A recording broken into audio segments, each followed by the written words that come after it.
Today is Thursday, May 12th, and this is William Michael of the Classical Liberal Arts Academy. And today I'd like to talk about an important practical topic, which is fasting. When we read the scriptures, especially the Gospels, reading the life of our Lord and His teaching, it's clear that the penitential acts of fasting, prayer, and almsgiving are central to the Christian life. Central. Fasting especially. We know that Jesus famously fasted for 40 days. We read that at the beginning of his public ministry.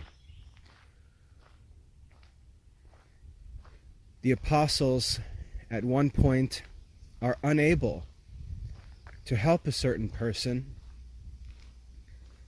There's a spirit in a person, an evil spirit, that they have no power to cast out, and they ask Jesus, why could we not cast him out? And Jesus told them, this kind of spirit comes out only by prayer and fasting. And as we read the Gospels, we find this focus on fasting to be central to the Christian life. And yet, when we look around at modern Christianity, we find the opposite. We find people posting about how to make special meals for feast days, how to make delicious meals for your family, and so on. We see this culture of the indulgent housewife and gluttonous man who is served by his wife through his stomach, as the saying goes.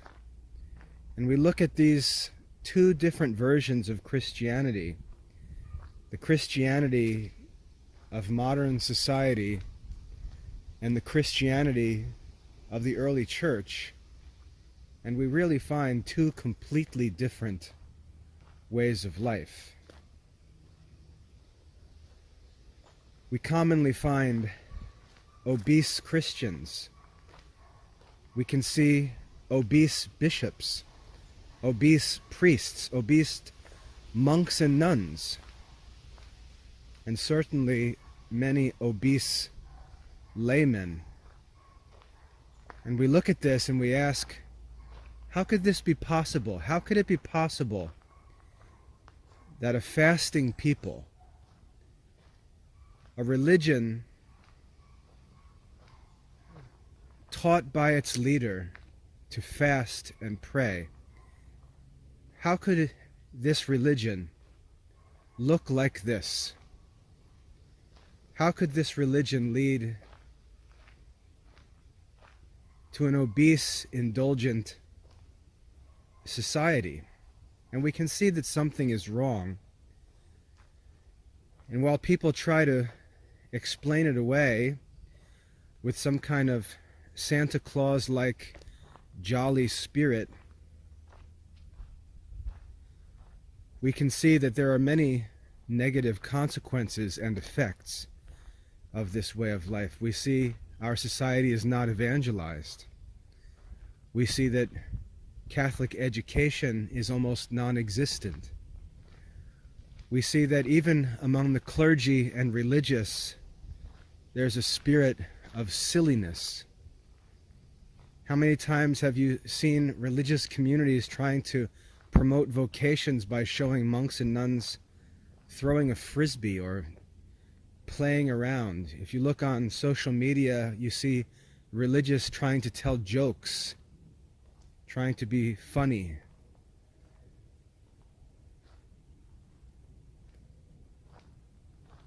This spirit in modern Christian circles is not the spirit that our Lord taught and modeled for us, not the way of life that we read about in the Gospels, and the consequences of this Christianity of our own making are obvious. It's obvious that this fat and jolly Christianity doesn't work. And we can pat each other on the back and all laugh together and pretend that everything is great, which is what modern Christians are supposed to do. They're all supposed to walk around laughing and smiling, pretending that everything is awesome. But the truth is that things are not awesome. And like I said, education is non-existent. Contemplative life is non-existent. There are hardly any vocations to religious life. Churches are closing, Catholic schools are closing. Half the number of students are in Catholic schools today as were in 1960. And while all of these negative signs surround us and increase, Christians are laughing and pretending that everything is just as they intended. And in order for us to restore Catholic culture, or even more importantly, in order for us to save our own souls, we have to return to the way of life that Christ himself taught us, and not allow ourselves to be deceived by these counterfeit forms of religion that are promoted in Christ's name, but have nothing to do with the spirit in which Christ lived, or the lifestyle that he commended to us. And so I'd like to talk a bit about fasting, because fasting really is central to Christianity. It's central to the works of the Christian life. Many times in modern society, when Christians try to deal with topics like this, they don't practice the things that they talk about, and when they try to talk about them, it's very awkward. It's not realistic. They try to pretend they have some deep mystical understanding of it, but fasting is a practical thing. Fasting is not some deep mystical activity. Fasting is a very simple, very practical activity. And we don't need any fake spiritual gurus to talk about fasting and try to show themselves as some sort of spiritual masters because they can talk about it. I remember when I was a Protestant, I had a pastor in a Baptist church when I was in college. And this pastor was a young pastor. He was just a little older than those of us who were in college. He was just out of college and freshly ordained in the Baptist church. And he was a goofball. We were friends and spent a lot of time together. But he had a desire to be some kind of commander of other Christians. He had a zeal to be the celebrity Protestant pastor. And yet he was a person that we knew had some real problems. One problem that we all experienced was that he ate like a slob. We would get together on Sunday evenings and hang out together. And again, this was while I was in college. So it was usually my wife and I and a few of our other friends, and we'd get together with this pastor and his wife who were younger, and we'd hang out, and it was a good time for us to get off campus, get away from our studies, and relax a little bit. And we'd usually have a meal together, and we used to joke at how this one man would eat like a pig. He wasn't obese, or he wasn't a fat man. He exercised and things like that. But you could tell when it was time to eat, you could tell that there was something wrong. Something wasn't right. And we all knew that, and we joked about it. And one Sunday morning, out of nowhere, this pastor decided that the topic of his sermon would be fasting. And when he started to talk about fasting, I remember looking at my wife and thinking, what in the world? How can this guy all of a sudden talk to us about fasting? And this is what's wrong with modern talks on a subject like this. Most of the people talking about it don't practice it. They really don't understand what they're talking about practically. And in order to talk about it, they have to relay other people's words that they really don't understand. And it's always awkward, and it's never helpful. But I'd like to talk about it practically. I'd like to explain why fasting is central to the Christian life, why it's so important, why it's so helpful. And I'd like to present it in a positive light rather than in the negative light that it's presented by people who don't understand it, who don't practice it, who don't understand the benefits of it and the comforts of fasting. And I trust that you'll find this helpful. Before I get started, I'd like to say that if you want to read, if you want to do spiritual reading that helps you to fast, that helps you to truly understand fasting, the author to read is John Cassian. He wrote 2 important works back, I believe, in the 4th or 5th century. 2 important works that Saint Benedict in his rule made to be required reading for the Benedictine monks. The first book that he wrote is called the my mind just went blank. The first, I'll say one book he wrote was called the Institutes. And he explains in this book the sources of sin, gluttony, lust, and so on. He goes into detail explaining the sources of sin and how they can be overcome. And so you can imagine that that's an extremely helpful work. And the other book is called The Conferences. I couldn't think of the name, but it's called The Conferences. And in The Conferences, he travels to meet with desert monks to ask them for spiritual advice, for spiritual direction. And they answer his questions, and they share all of the wisdom that they've gained through their lives of fasting and prayer and contemplation. And those 2 works, the Institutes of John Cassian and the Conferences of John Cassian, there's something about those works that,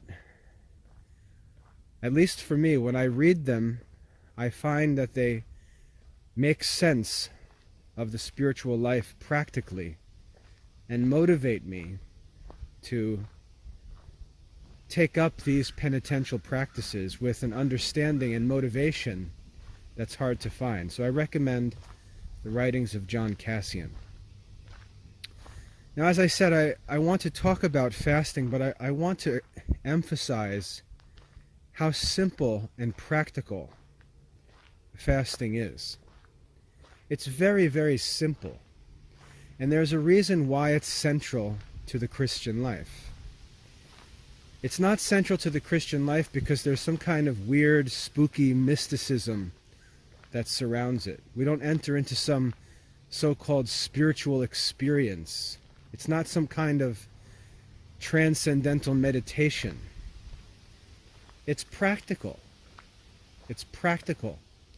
It's helpful in many different ways in our lives. And I'd like to talk about it practically, because fasting is an important part of my life, and really it's one of the reasons why I've been able to do the things that I've done in my life. And like I said, it's not a sign that someone is some kind of great spiritual master. It's a practical help in a realistic Christian life. And it's this simple. When you wake up in the morning, you know that you should pray morning prayer. Your alarm clock goes off, you wake up, and you've got things to do. Let's say you're a man and you've got to get to work, and there's a time at which you need to leave for work. Let's say you get up at 6 a.m. and you've got to leave for work at 7. So you've got an hour in the morning to get ready and get off to work. Well, in that hour, you've got to make decisions about what you're going to do. You can sit down and have breakfast. You can take a shower. You could exercise for a half hour. Or you could say morning prayer. If you choose to say morning prayer rather than have breakfast, you're fasting. And you've chosen to fast for the sake of saying morning prayer. It's that simple. We can't do everything. We have to choose what we're going to do.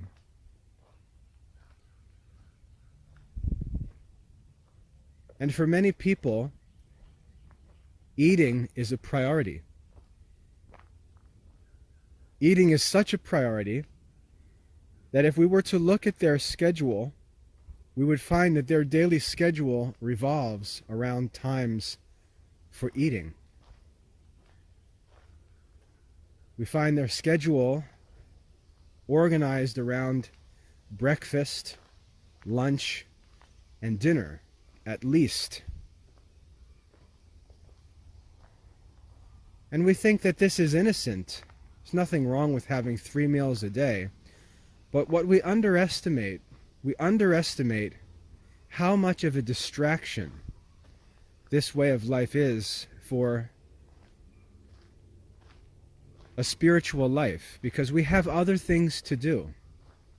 We have other things to do, and it's common in modern society to hear Christians talk about how they never pray, as if it's something to just laugh off. Oh, I never get to pray, so busy, ha ha ha. Well, it's not funny to not pray. It's not to be laughed off that you don't pray. You don't pray because you do other things instead. You're not so busy that you don't have any time to pray.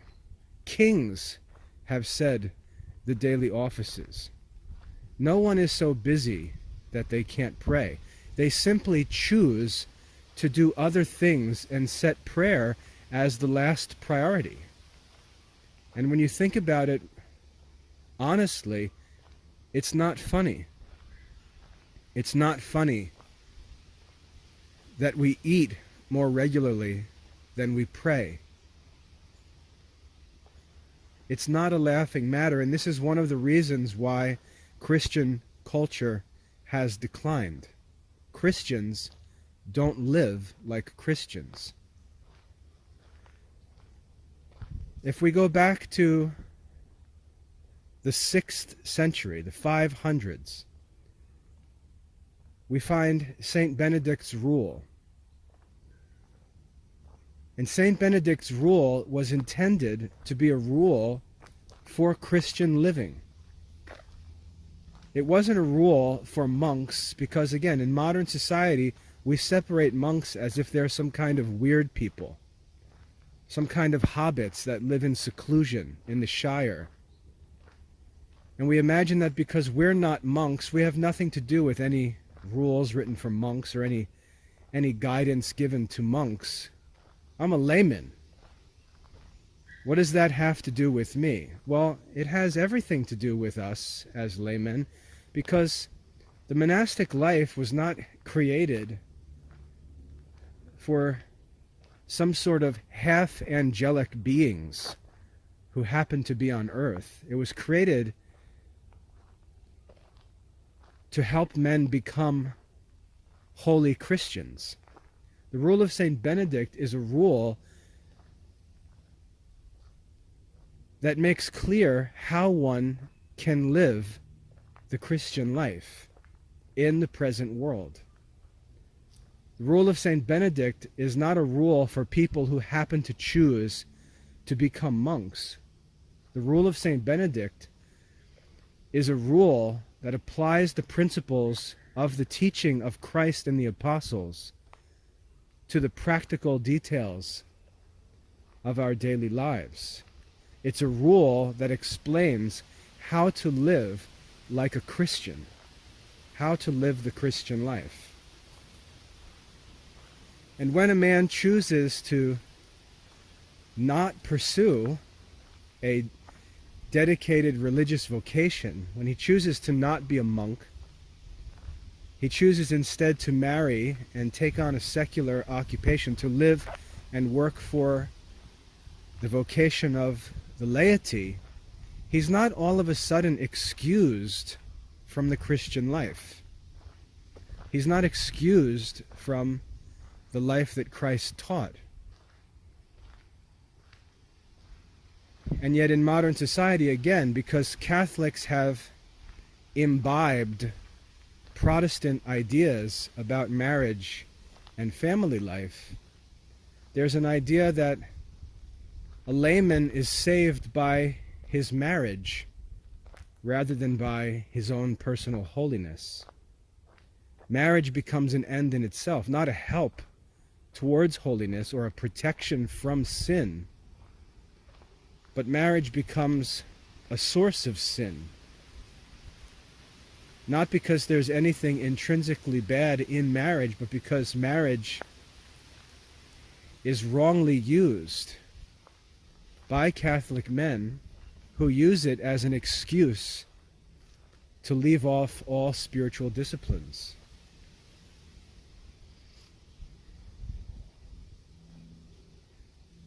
The rule of Saint Benedict is a rule that it teaches us in practical details how to live the Christian life.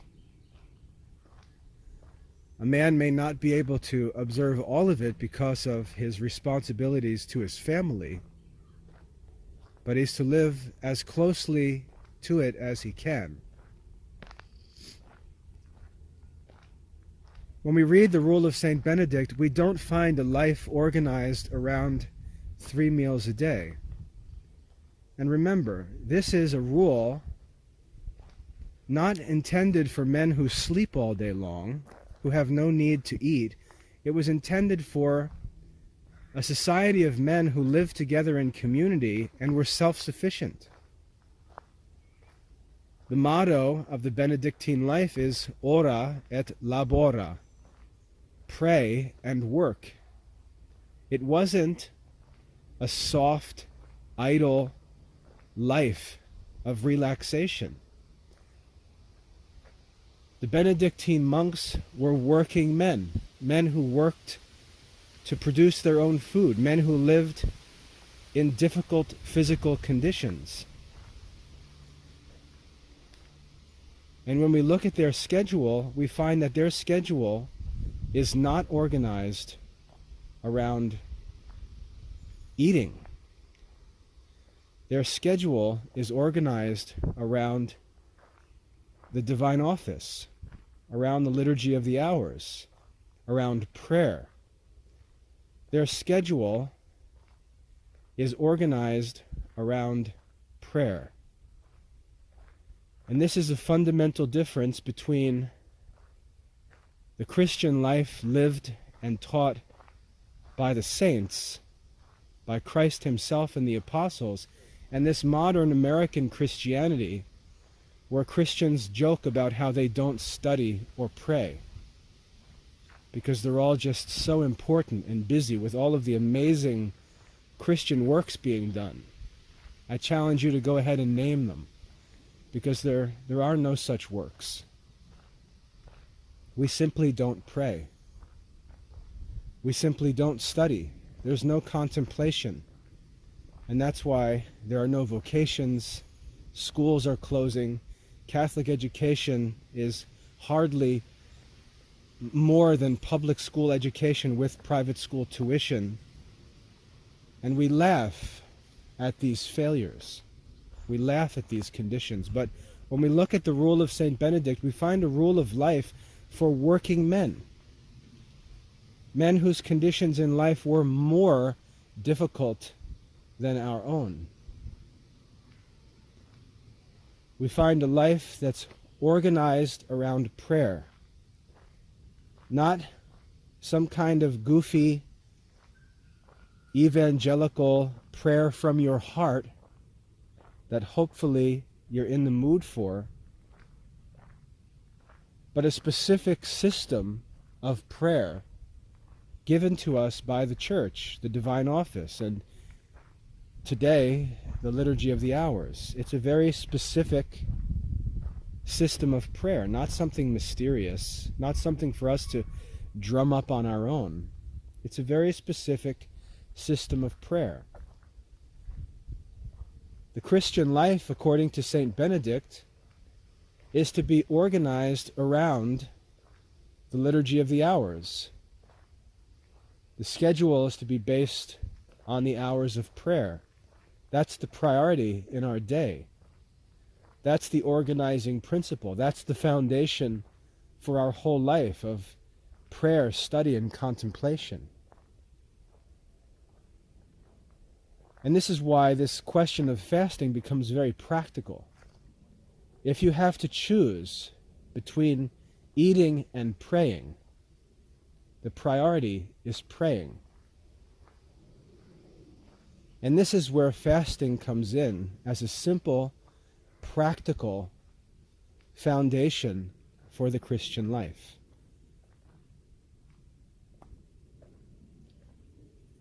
There's only so much time. There are many things to do, an infinite number of things to do, but there's only so much time, and a Christian has to choose to do some things and not to do other things. And what we're going to find in the Christian life is that in order to pray unceasingly, as the apostles teach us, we're going to have to give things up. Not because there's some kind of mystical experience wrapped up in doing so, but simply because we have to choose priorities.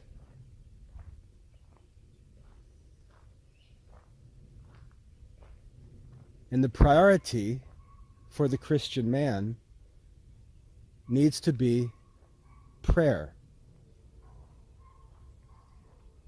And a man who is constantly thinking about meal times is a man who doesn't pray. And you'll notice that not praying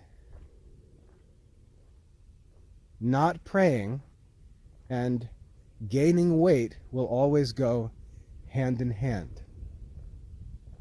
Or if it's not for eating, there'll be some other activity that's preferred to prayer in a person's life. When we make our preference prayer, and we commit to prayer as the first and necessary thing, we'll find ourselves fasting all the time. Not even because we choose to fast, but because we choose to pray. And the same is true of study. If we want to study, we're going to have to study instead of doing something else. And often, eating is what we need to choose to give up for the sake of study. It's not a mystical thing. It's not some kind of magical thing. It's a practical thing. You can't do both. You can't do everything. You have to choose something to leave out. And what Americans tend to do is they choose to leave out prayer. They tend to leave out study. And that's why things are the way they are. Whereas saints refuse to leave out prayer, make prayer the necessity, and they leave out other things, one of which is eating. Now, when we look at the rule of St. Benedict, and I know that people who are slaves to their belly will immediately start to bristle at any talk about food. We'll have to hear about all of their nutritional problems and disorders and special circumstances, and every person you talk to today has some special circumstance that requires them to pay more attention to eating. But these things are not true. And I know that some may think it's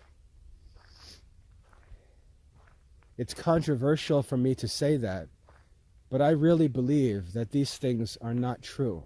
I believe that many of the eating problems people have are not caused by their digestive system or food or any. I think it's caused by just eating unnecessarily.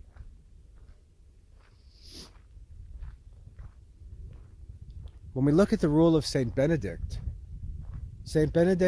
teaches that there should be one meal per day. In modern American society, we would call that strict fasting. Eating one meal a day is considered fasting in America. And of course, that's not true. When Jesus fasted for 40 days and 40 nights, he didn't eat one meal a day and a snack. When we read that Jesus fasted for 40 days, it means that he didn't eat for 40 days.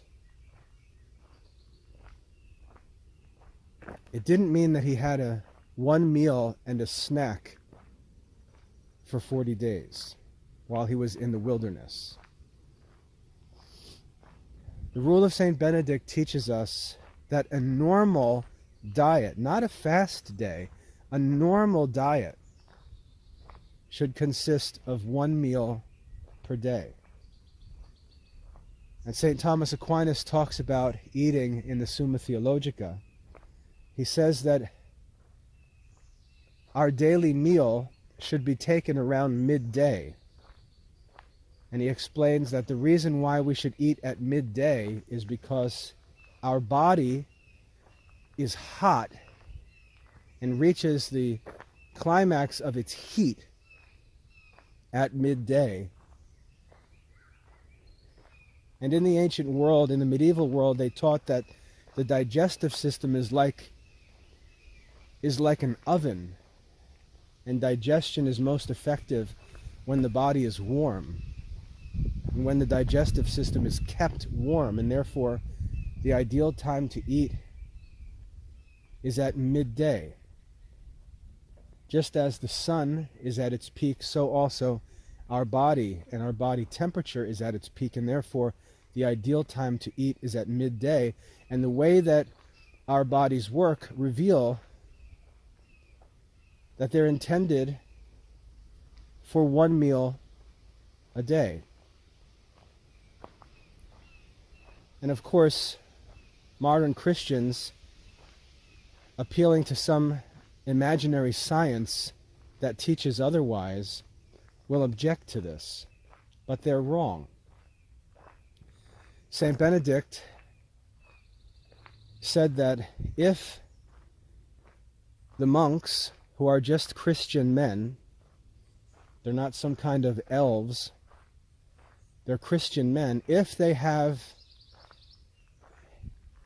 significant physical labor to perform, because remember, these men were managing farms and orchards and gardens as they lived in self-sufficient monastic communities. If there was heavy labor to be done, it was up to the abbot, the head of the monastic community, it was up to the abbot to decide whether a second meal, a supper, might be added because of the physical labor that had to be done. It didn't say that if you work, you automatically get a second meal. It said it's up to the abbot, based on the circumstances, whether a second meal, a supper, should be added later in the afternoon.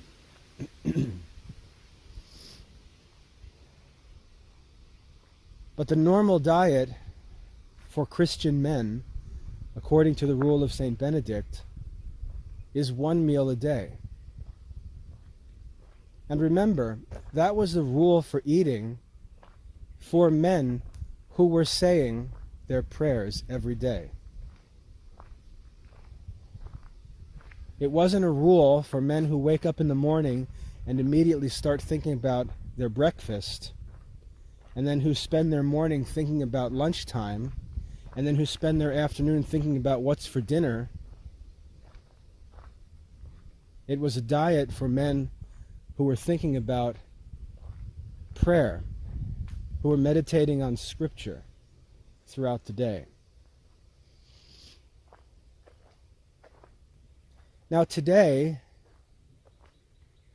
after Christians have objected to this kind of lifestyle for hundreds of years, appealing to science and explaining that it's been shown by science that we have to have 3 meals a day and on and on, now all of a sudden the science isn't so clear on these things, and we now find nutritionists promoting what they call intermittent fasting. Intermittent fasting. You can Google that and find information all over the internet for intermittent fasting. Oh, it's the latest thing from the scientists. The latest and greatest discovery of modern science. And all that it teaches is that you should eat 1 meal a day. Oh my goodness, all of the benefits that have been found to come by fasting and eating only 1 meal a day. All the benefits. Oh, cycles of digestion we've discovered, and we've learned about how our body works when it's not eating over an extended period of time. And if we only eat once a day in a certain window of time, all the benefits that science has discovered recommend to us intermittent fasting. That's all that Saint Benedict said 1,500 years ago. This isn't something new. There's no mystery about how the body works or how digestion works. The ancients understood all these things. Saint Benedict understood these things. It was the scientists who confused things.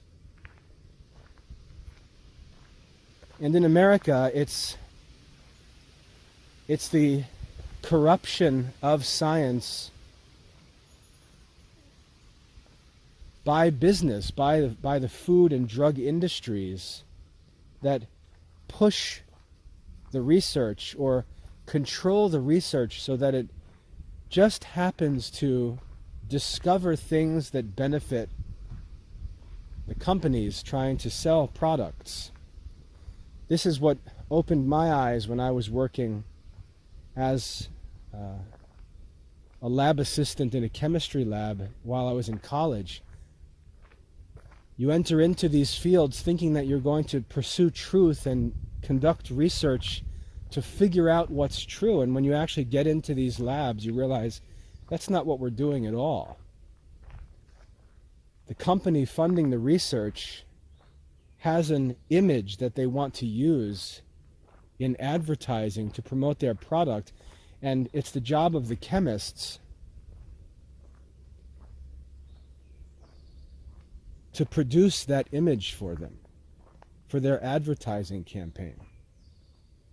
We're not investigating truth. We're not experimenting to find what's true about food and medicine. We're simply performing for the corporations, for their marketing departments, to provide them with the doctored up statistics and research results that they can use in their advertising campaigns. This has created the confusion with regard to nutrition and health, food and medicine, sleep, all these other issues. But when we look at the actual research and what we find, we see that all that modern science can tell us is that what was already known and practiced in the rule of St. Benedict 1500 years ago is the truth. And yet Christians have foolishly wandered from that truth and embraced these modern ideas and practices and pointed to science and said, oh, well, science said, and it's not even true. So if you'd like to call it intermittent fasting and feel scientific, rather than just saying you practice the principles of the rule of St. Benedict, you can do that. But St. Benedict taught that this is how Christian men should live. And the rule teaches that there should be one meal per day. This is, again, is a practical thing. It's a practical thing. And we take this for granted. First of all, we think, oh, what's the big deal, you know? Eating isn't that big. It doesn't take much time to eat. And then we'll talk about how much time it takes for us to actually consume the food. We don't talk about the trips to the grocery store. We don't talk about the trips to fast food joints. We don't talk about meal preparation. We don't talk about the costs of storage of foods. We don't talk about washing dishes and the costs associated with washing dishes. All of these other activities, all of these costs that are associated with eating the way we do, directly affect our ability to perform the penitential acts that Christ taught us that are to be central to the Christian life. Overeating makes it impossible to give alms. In fact, overeating is the exact opposite of almsgiving. The idea of almsgiving is that you take for yourself only what is necessary for your health, and you share with those who have less. That's the point of almsgiving. You work that you may share. You take what you need and you share what's left with those who have less. That's the point of almsgiving. Overeating is to do exactly the opposite of almsgiving. It's not funny. It's not cute. It's not just your personality. It's the opposite of the life that Christ teaches. You're not going to give alms when you're overstuffing yourself.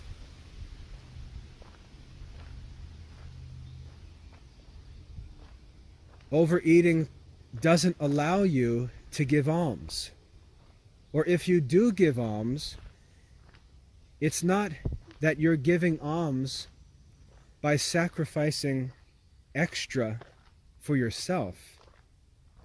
It's that you eat and you satisfy every desire of yours, and there just happens to be some extra money left over that you then contribute to others. But that's not almsgiving.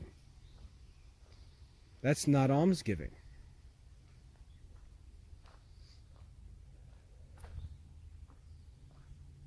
So you can't give alms when you're overeating.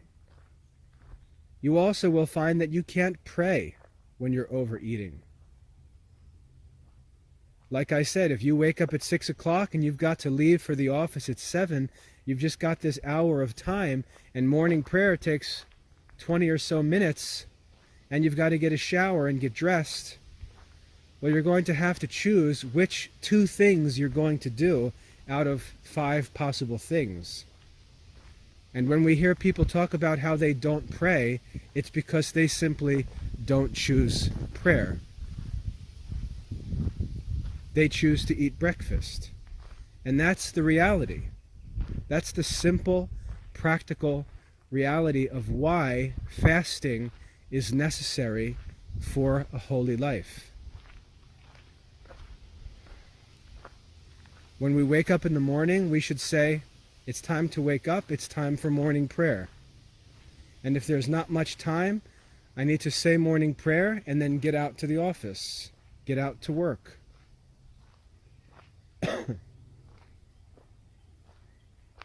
But I have to say morning prayer. I'm a Christian. I have to say morning prayer.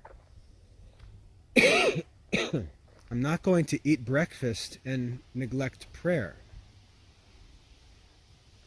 When we read the Catechism, we read that man is composed of body and soul. And we're taught that the soul deserves more attention because the soul is more important than the body. That's not my opinion. That's in the Catechism. Explicitly taught in the Baltimore Catechism.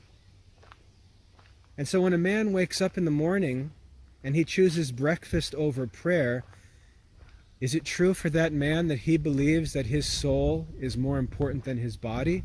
No, it's not. That man believes that his food is more important than prayer. And we can see that he doesn't think like a Christian. And we can laugh about it,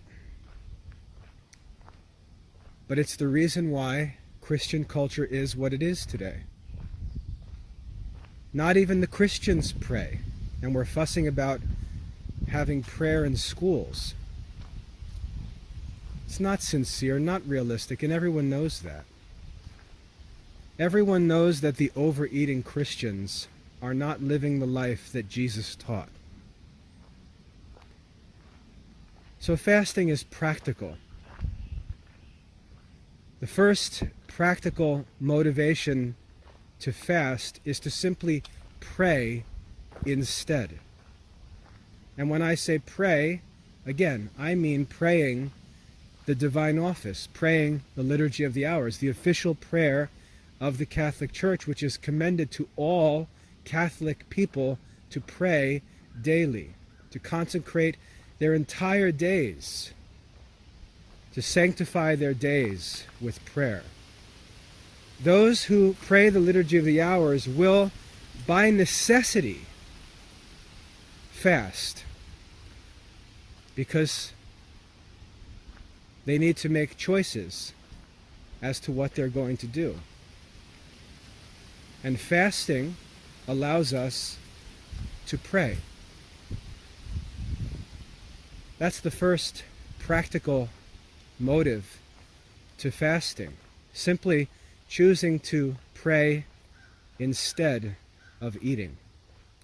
The second important motive to prayer is the fact that a life of contemplation, of prayer and study, is a relatively sedentary life. It's a life that doesn't consume many calories, that doesn't require much energy.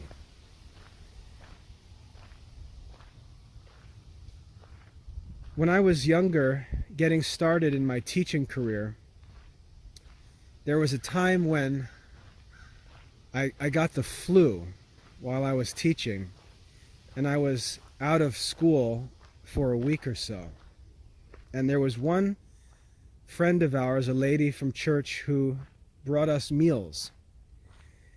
And her husband and sons owned a tree cutting business in New Jersey. And they were these big, strong, lumberjack type guys who did this heavy tree work full time. And this woman who offered to bring us meals to help because my wife also was sick. She brought us meals that their family ate, and the meals were ridiculous. They were a big, heavy laboring family. When I say big, I don't mean fat. I mean they were strong, muscular men who did heavy work all day, every day. Their idea of eating was appropriate for the kind of work that they did. But we couldn't even eat the meals that they brought to us because that diet is just not appropriate for people who work in education and study. Our life is too sedentary to eat the way their family ate. And this is true of us in American society. There is a normal idea of a diet, and remember, America is an unhealthy society, struggling with obesity, all kinds of self-inflicted diseases and problems. There is a normal diet in America that's not appropriate for the Christian life. It's too much food. And eating the way that everyone around us eats is going to make Christians fat. It's unnecessary. It's a waste of money. It's a waste of time. It's too much food.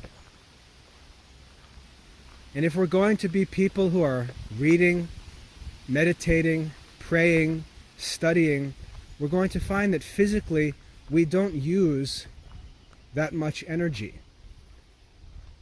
We're not slaves cutting stones out in a quarry by hand. We're not building the pyramids in Egypt. We're not making bricks like the Hebrews.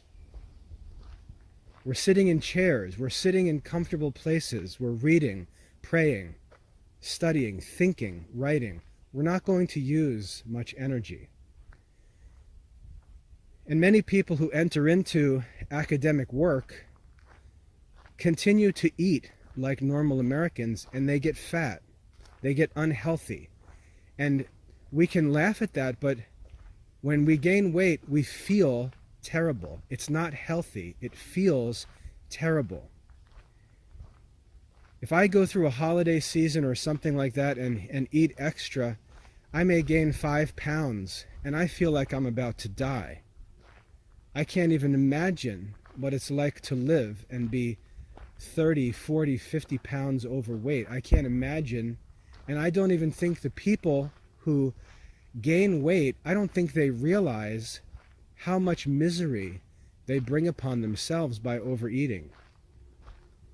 But if we're going to live and engage in works that serve our souls primarily, our bodies are often going to be at rest. And some may say, oh, well, all you need to do is go to the gym. And now you're multiplying activities so that you can overeat. And how are you going to add more activities to the agenda and still say your prayers? You're not.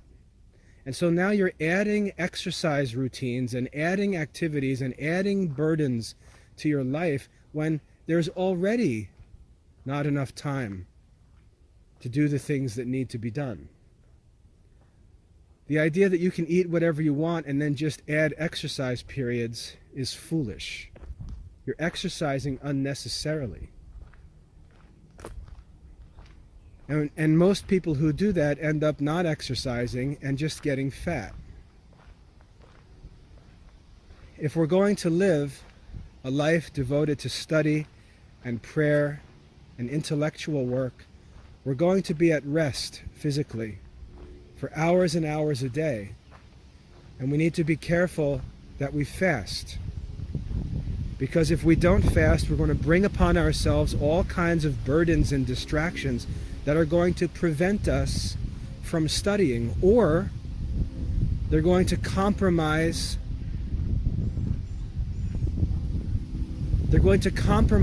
our ability to influence others. Because no matter what anybody says, no one wants to listen to a big fat person talking about religion and spiritual things and virtue. No one wants to listen to that. And like I said, people will be friendly, and I tell my kids this all the time. If you choose to sin, and this is especially important today where we have this promotion of alternative lifestyles, if you choose to sin and go out into society, because we've all been trained to be friendly and politically correct, people will smile at you, they'll nod at you, they'll be nice to you, all on the outside. But judgment is in the heart, and there's no political correctness in the heart. We vote in private. We spend our money in private. We may smile in public, we may shake hands in public, but the important things that we do are done in private. And one of the three rhetorical appeals, if you study the art of rhetoric, one of the three rhetorical appeals is the influence of ethos, or our personal character. So when a man stands in front of an audience to speak, whether that audience is a crowd in an auditorium, or whether that audience is a church full of parishioners, or an individual person with whom we're having a conversation,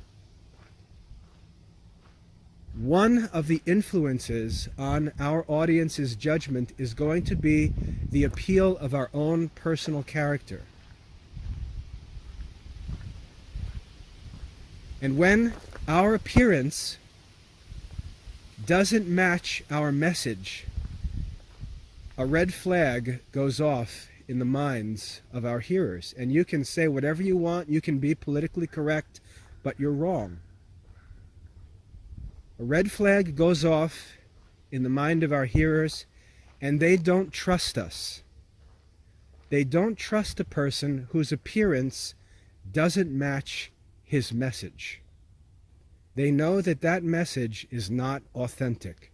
It's not sincere.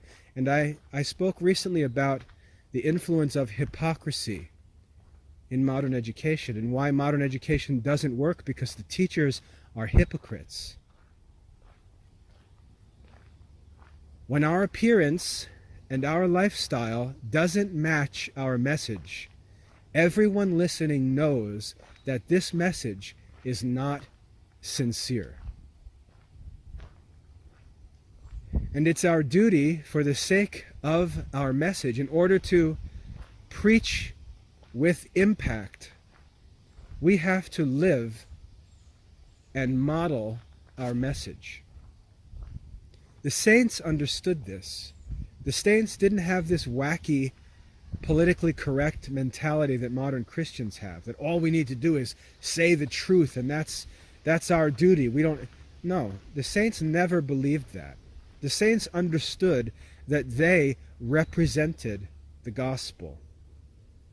They understood that the way they dressed, the way they talked, the way they ate, the way that they lived directly affected the minds and hearts of the people that they preached to.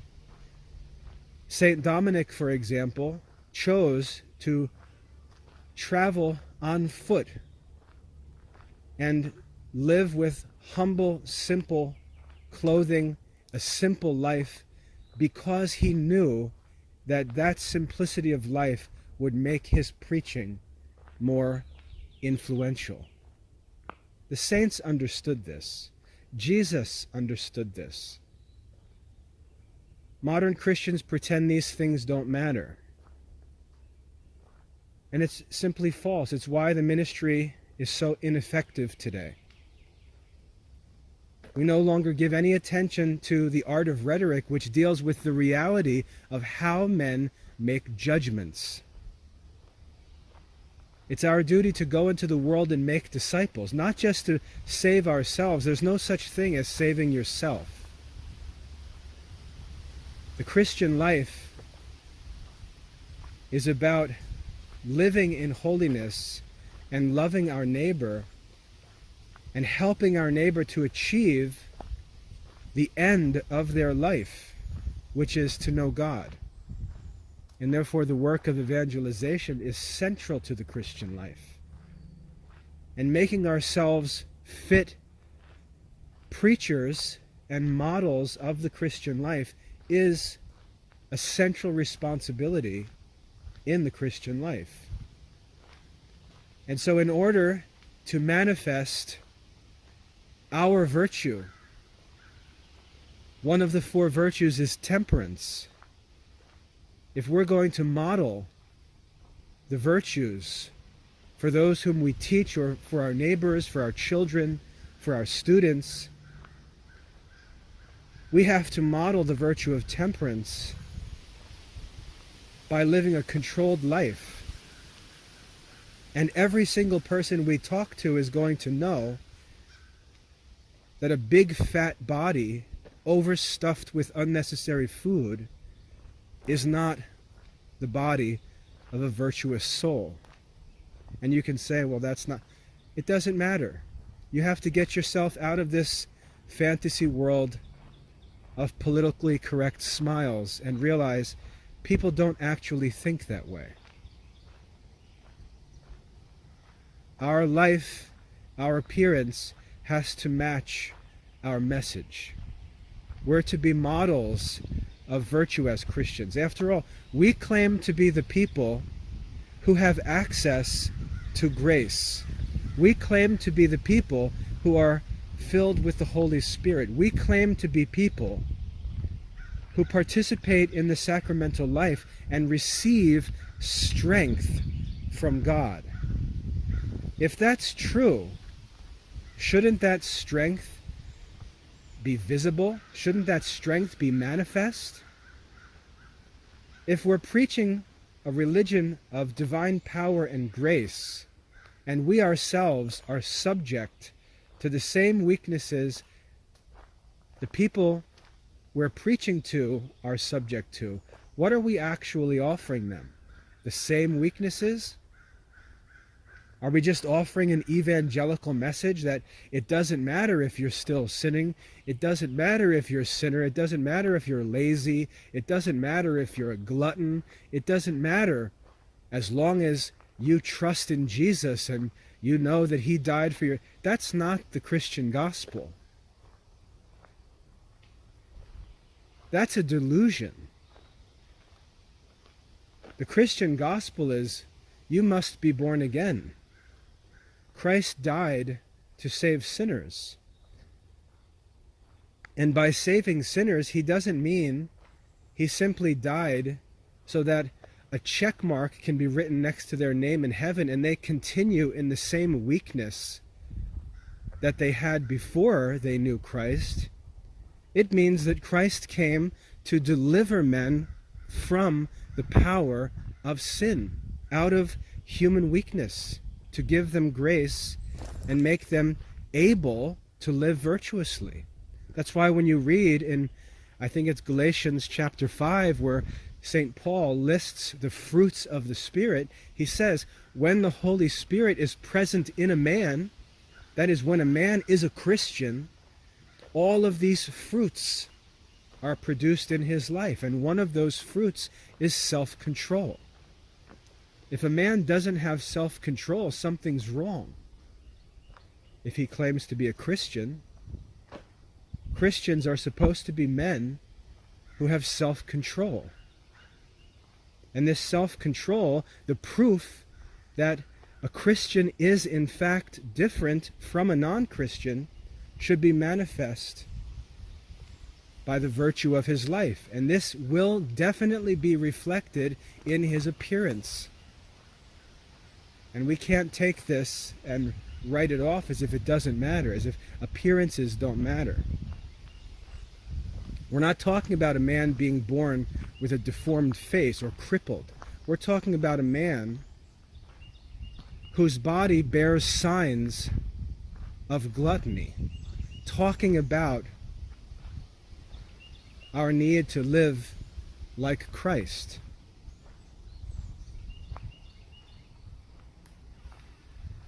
So if we're going to undertake the work of studying, of contemplation, of meditation and prayer, these are sedentary activities. And we're only going to be able to engage in these activities if we fast. We're going to have to fast in order to study. We're going to have to get away from the kitchen, get away from the refrigerator, if we're going to pay attention to real Christian studies that take years and years of dedicated, focused study. We're going to need to be focused on those studies and not distracted by bells constantly going off calling us to the dinner table. We're going to need to fast. We can't justify a big, out-of-shape, clumsy body because we study. That's not a justification. Doesn't your study teach you self-control? If you use less energy, shouldn't you consume less energy? Academic life doesn't justify obesity. And so the second practical motive for fasting is that we replace our eating with study. We replace our meal times with undistracted contemplation and study, responsible study. St. Paul says, "He who does not work should not eat." And we always associate this with a lazy person who doesn't earn a living. But what he's also saying is a person shouldn't eat because he doesn't need to eat, because he doesn't work. And when we engage in sedentary activities like study, we don't need to eat. And therefore, we should fast for the sake of study.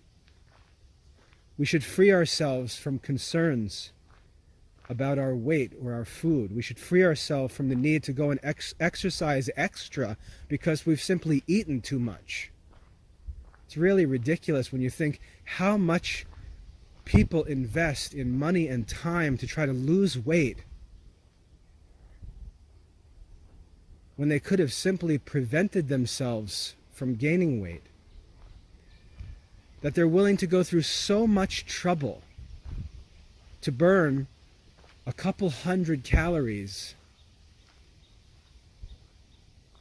but they're willing to put on those calories for the most momentary indulgence of a desire to taste something. It's unreasonable. It's much easier to say no to the food than to try to burn off extra food later on. When you consider eating, it's just like debt.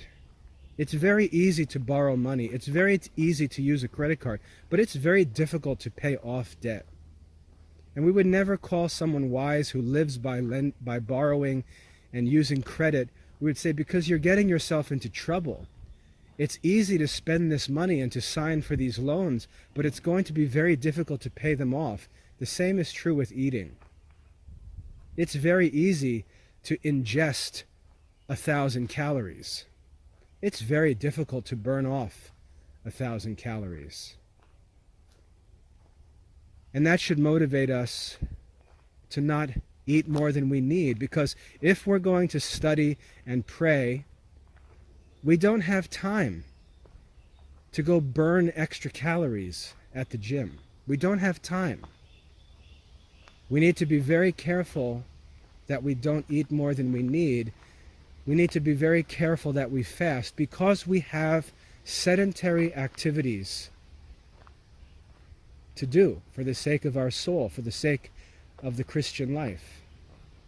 We have to fast. So there are practical motives for fasting. Third, many physical illnesses and discomforts come as a result of eating. How many times have you eaten a meal and felt sleepy or gotten a sick stomach afterwards?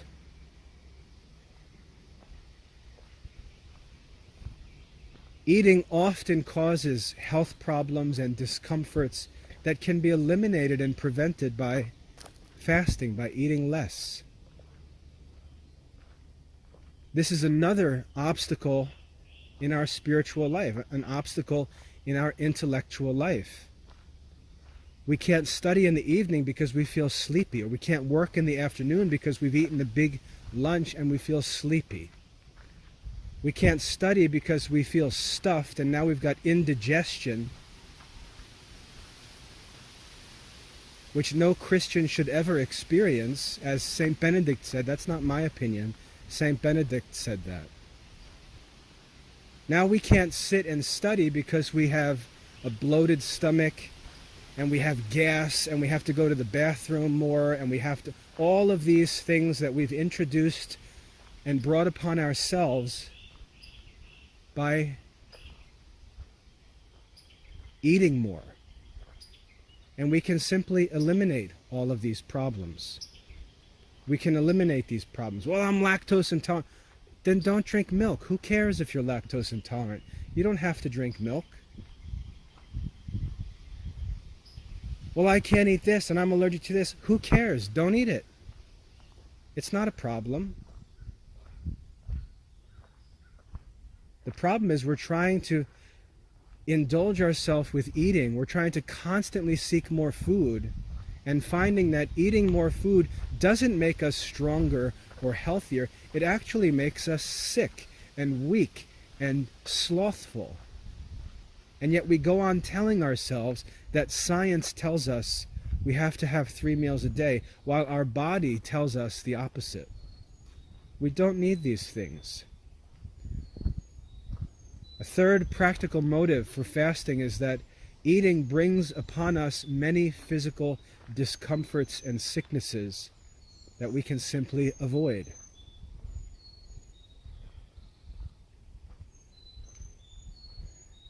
The fourth motive for prayer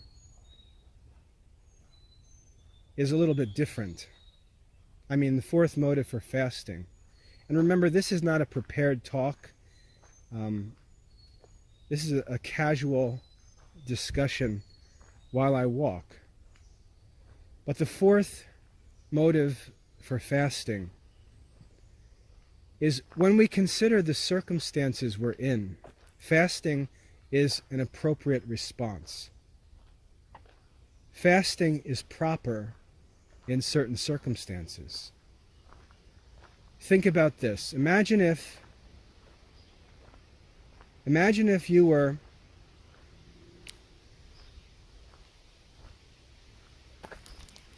in your home and someone broke into your home.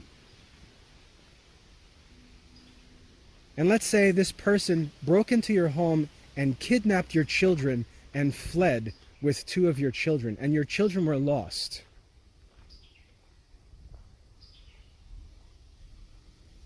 And you had no idea where your children were. All you knew is that this man took your children and fled. That's all. That's the last time you saw your children.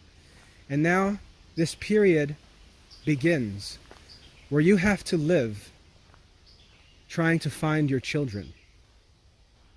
Are you going to think about what's for breakfast? Are you going to think about what's for dinner or where you're eating tonight while your children are missing? Or are you going to fast? You're going to fast because you're not even going to think about food. You're not going to be able to think about food. You're going to be so concerned with your children's safety and in such pursuit of a solution to the problem that you're not going to think about food. And you can imagine how insane it would appear for a man in that situation to start fussing about how hungry he was, asking his wife what she's going to make for dinner. as if the eating routine should go on undisturbed, even though this terrible situation has developed. A man who would be thinking about his food in that situation would be insane. He might even be suspected of some foul play. How could a man who lost his children be thinking about his own food? Now that's an extreme situation that I use for the sake of illustration, but we can see how thinking about food and desiring to eat is not appropriate in certain circumstances. And we have to ask, what circumstances in our lives might our eating be inappropriate for? How about this? How about the fact that you admit that you don't pray? You admit that you're living as a Christian and not praying, and yet you're worried about eating. Isn't that inappropriate? How about the fact that you're living as a Christian and you don't study sacred scripture? Shouldn't that concern you, that you're living as a Christian, neglecting the study of the faith, and yet you're worried about what's for dinner? Jesus taught us that there are circumstances where it's inappropriate to eat. He says, when the bridegroom is absent, then they will fast, because they're sorrowful and they're longing for the reunion with their friend or their beloved. We fast, we don't eat when we're upset about something. When there's something else that's important and urgent, we don't eat. If the house is on fire, no one grabs food.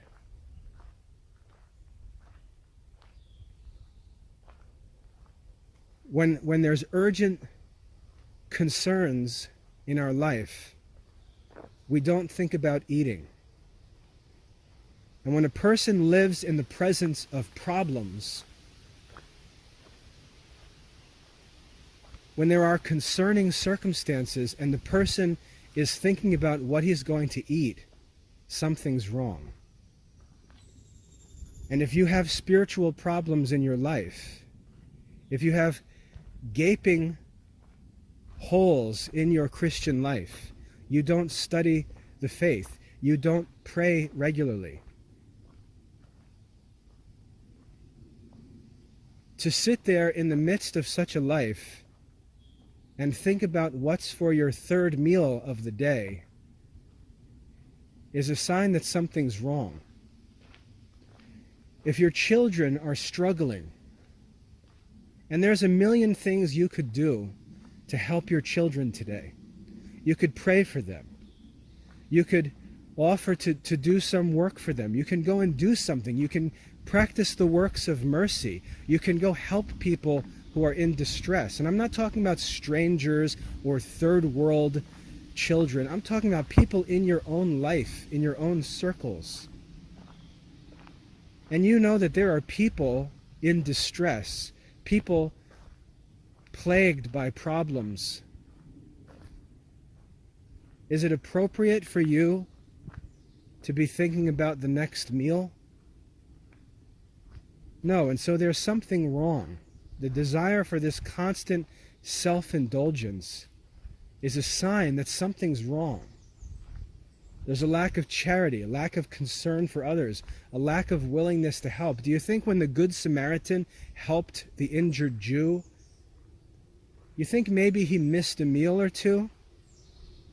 You think a man who was always thinking about his next meal would stop and go through all of that burden to help another person when it might interrupt his mealtime schedule?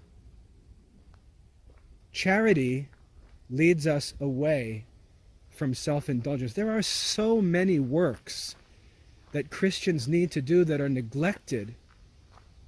So many works, so many projects, so many problems that are waiting for Christians to get to work and solve them. And Christians have no time because they're simply eating and playing. And these works will not be done unless a Christian somewhere is willing to fast and pray and work. Christians imagine that while they sit there eating a sandwich at the desk on the computer, complaining about the government is Christian service. The world is waiting for Christians to solve problems. We're the ones who are supposed to fix problems with education, problems with morals, problems with spiritual life in our society. We're the ones who are supposed to be going into the world and making disciples. The Christian laity is supposed to be the people in the world directing temporal affairs according to the will of God. But they're at the restaurant. They're home at the dinner table. They're sitting in the drive-through line at Chick-fil-A. We're eating instead of doing other things. And our concern about our eating is a sign that something's wrong. We're surrounded by problems. We're surrounded by people who have serious needs. How many Christians do you know whose children are suffering? Confused, unhappy, not sure what to do, kind of lost and wandering in the world? How many Christians are thinking about their food while they know people around them need help? There are works that need to be done, projects that need to be undertaken, and they're only going to be possible when people stop eating. And I don't mean stop eating altogether. I mean stop overeating and ordering their lives around this crazy American meal schedule that prevents anyone from doing anything, that makes every theologian a fat person.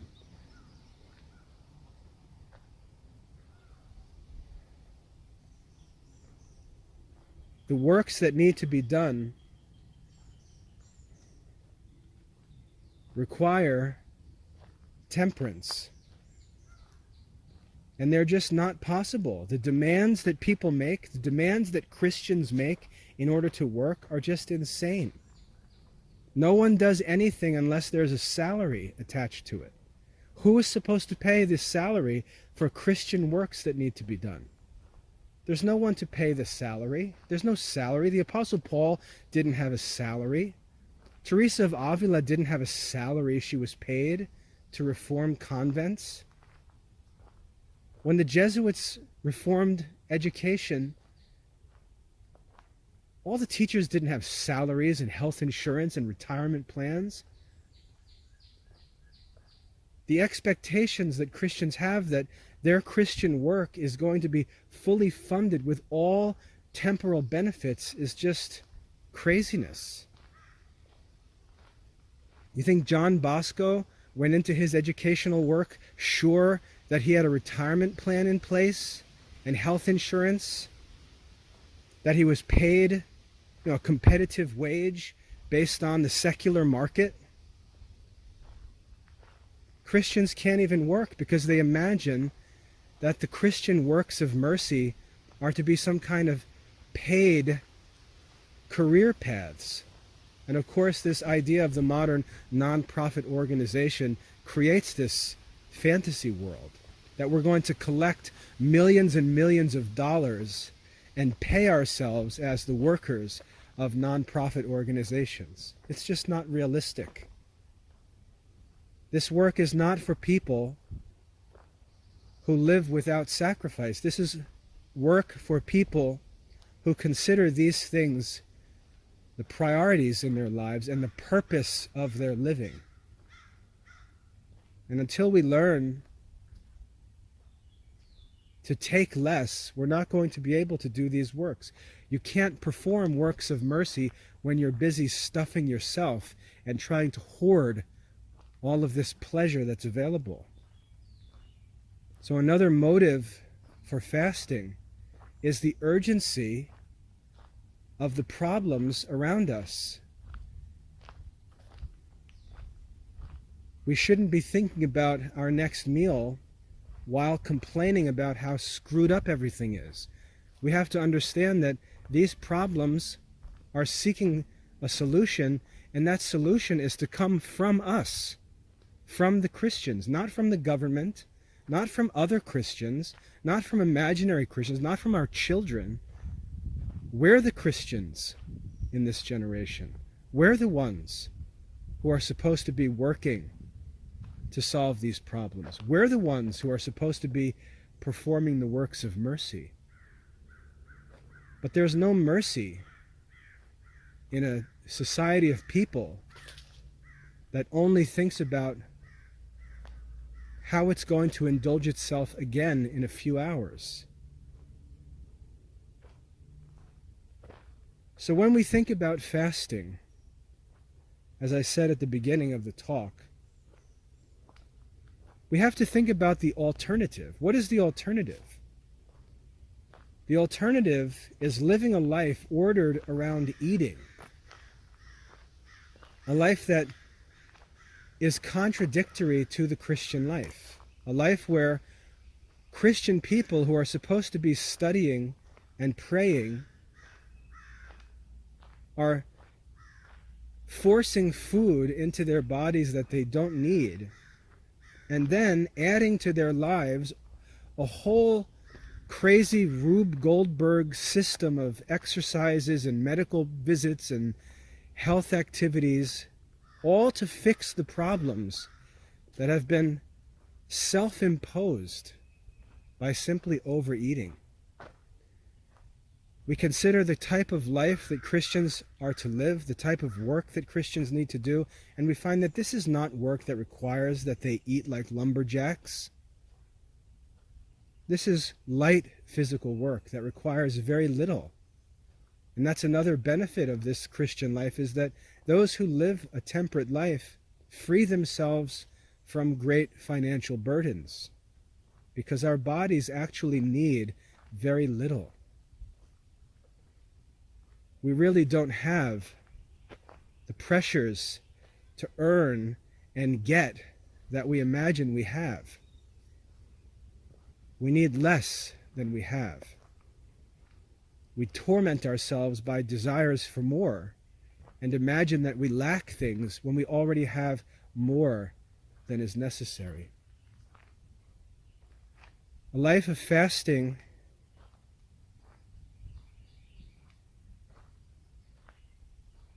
is the only option when we consider the responsibilities of the Christian life.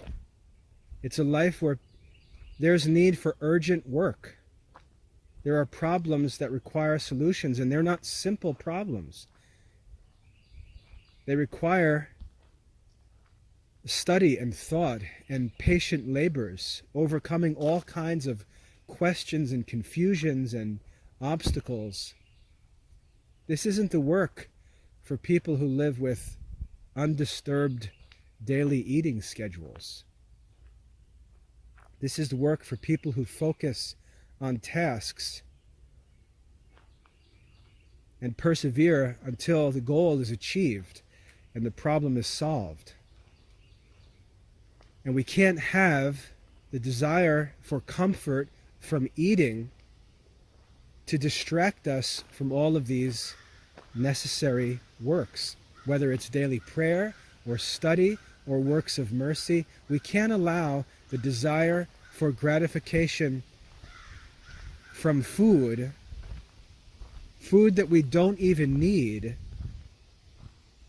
to keep us from all of these works. And so the motive for fasting, the true motive for fasting, is simply the desire to do something better. If you've got nothing better in your life than to eat, you're missing out on a lot of wonderful things, because there's much better things in life than food. The real motive for fasting is a desire for something better. If you don't think that prayer is better than breakfast, something's wrong. If you don't think that study is better than an extra meal, you've got a problem. If you don't think that contemplation, taking time for meditation, is better than sitting around stuffed and bloated with indigestion, then you sure don't think very highly of contemplation.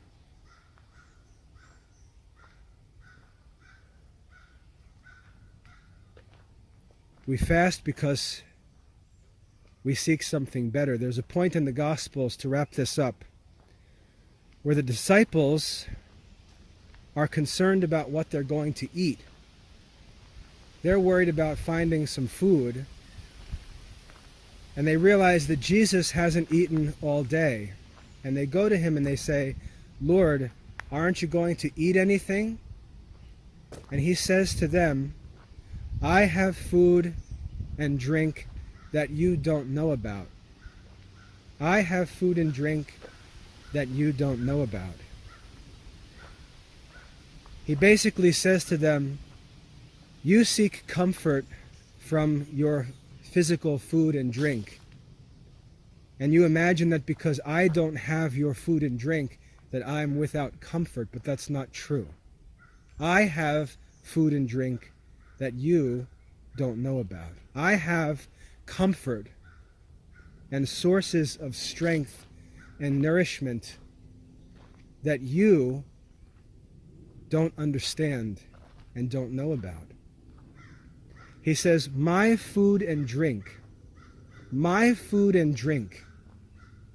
is to do the will of my Father in heaven. That's my food and drink. And what he means by that is my comfort, my strength, my pleasure doesn't come from eating another meal. My comfort, my peace of mind, my strength comes from knowing that I'm doing God's will. That's the source of Christ's comfort. That's the better thing that he seeks instead of food and drink.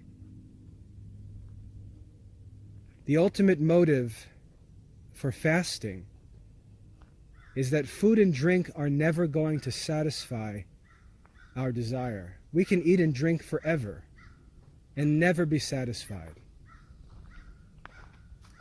We all know the saying from St. Augustine. We all say it. We say, we are restless until we rest in God. And if that's true, if it's true that our souls are restless until they rest in God, well then, eating another meal is not going to be a source of rest for our souls. We rest in God when we put everything in God's hands and devote ourselves entirely to doing God's will, like Christ. We don't rest in God like evangelicals by trusting that Jesus died for our sins. That's not what it means to rest in God.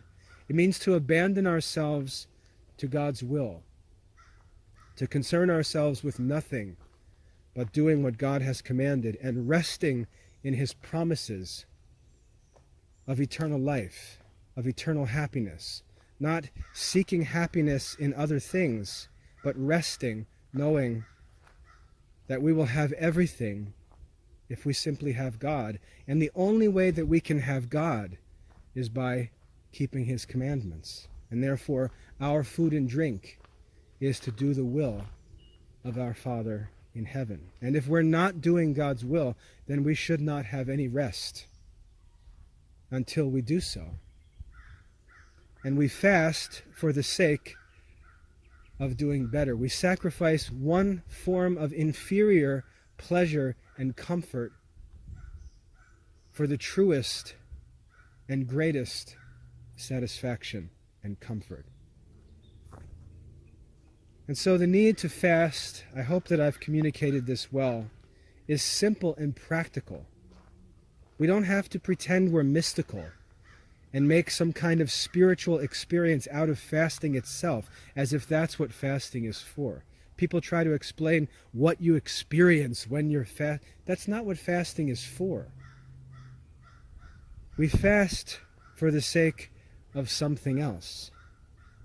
We fast to do something else.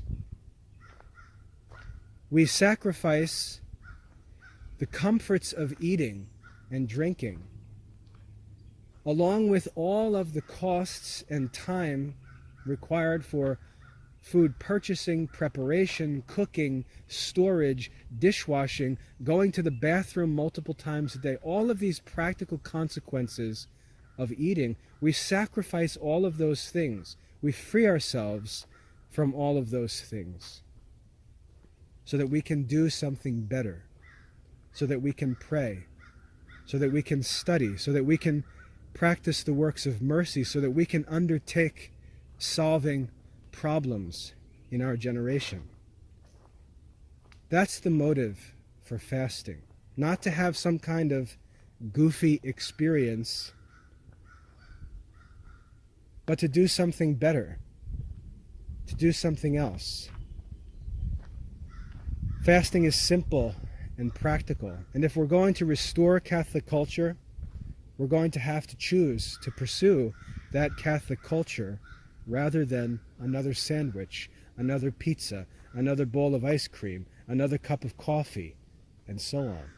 We're going to have to, at some point, choose to pursue higher and nobler things than our next